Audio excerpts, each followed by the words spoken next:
We are the Saiyan Sit Down. I'm Jacob, And I'm Jared. and this is where we talk about Dragon Ball. Z. Today we're reviewing episodes 22 through 24. Yep. This is primarily based on the Cybermen and Nappa and Vegeta landing on Earth. Yep. Episode 22, kind of standard Dragon Ball Z. Let's find out who's the strongest. A new enemy wants to find the strongest person. It becomes kind of a tournament style fighting, as it always does, and kind of one fighting at a time, but with this ominous future thing that Vegeta's gonna have to fight Goku at some point, probably. Well, firstly, so this one, the reason I would say it's standard is because Nappa destroys the city, killing humans, which is pretty rare. It does happen, but it's, I would say, once a saga, which this is it. Like, Vegeta doesn't even do it. Like, it's Nappa the one who's destroying the city because they are trying to build him up as this big bad so that when Goku beats him so quickly, it's even more insane how Vegeta must be more powerful. Like, that's, I think, what Nappa's whole thing is he's supposed to be so powerful, and then, like, it's actually Vegeta who's way more powerful than that. I'll say in that episode, the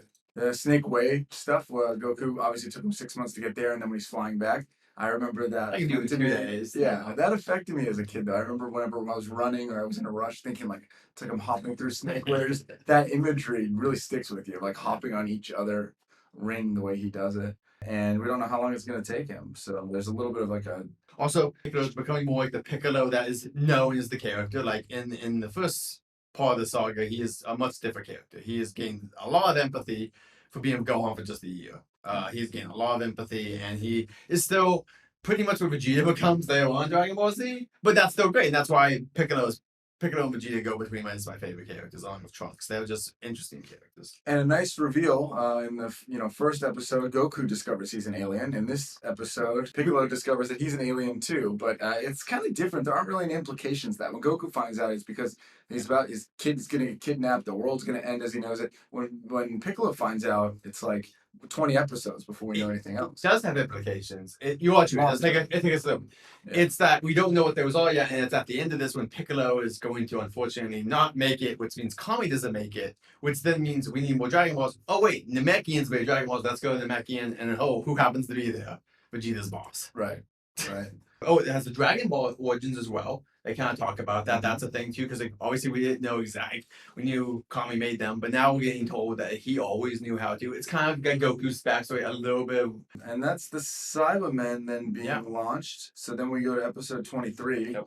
And this is where it becomes clear again. Yep, it's tournament style. Why all fight at once? Let's just make the weakest fight the weakest and drag this out. To be fair, at least story-wise, they do give it a reason. They're like, hey, it's because we need Goku to be here. Yeah. Later on, in the Cell Saga, zero reasons. Yeah. You don't have to have any prelim stuff because the fact that, like, there's no time. And Goku's either going to be him or he's not going to be him. And obviously, we know what happens. But, like, this time, at least they give a story reason. Unlike, I know some people like them, but, like, they're all our tournaments in Super, which means sometimes there's no reason. There's, like, let's have a tournament to have a tournament. And this, at least, is a story reason. Yeah, and then it's the first match, Tien versus Cybermen. Yeah. What a great fight. One of Tien's last great moments. But it's a great moment. He kicks that guy's ass. The guy tries to get back up, and then gets splattered by Vegeta, which is supposed to show Vegeta's like uncaring and he's such a badass. Like, we're supposed to just think this guy is so bad. But the Yamcha goes next. Yes. Not sure exactly the reason for that.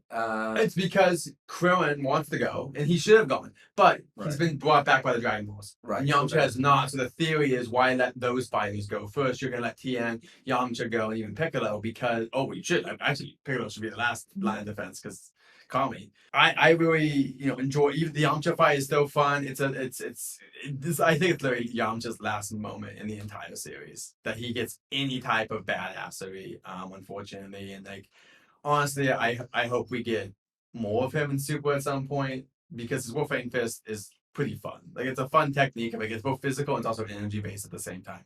Yeah, I mean, Dragon Ball Z is how a generation of people probably learn to deal with, cope with death and the seriousness of all these things in life. And like the Yamcha one is pretty instant compared to other cartoons where you get last words. This is like instant, and he's just laying on the floor, and people instantly know he's dead. I mean, they do this much later in later sagas and everything where it's kind of unexpected how fast certain deaths happen. But this is a good example. I think the only death more shocking than this could be when Vegeta sacrifices himself. So this is where Saiyan Saga really picks up. Like, this is where I'm really enjoying it now, where we're getting into like the actual drama. The fights are good.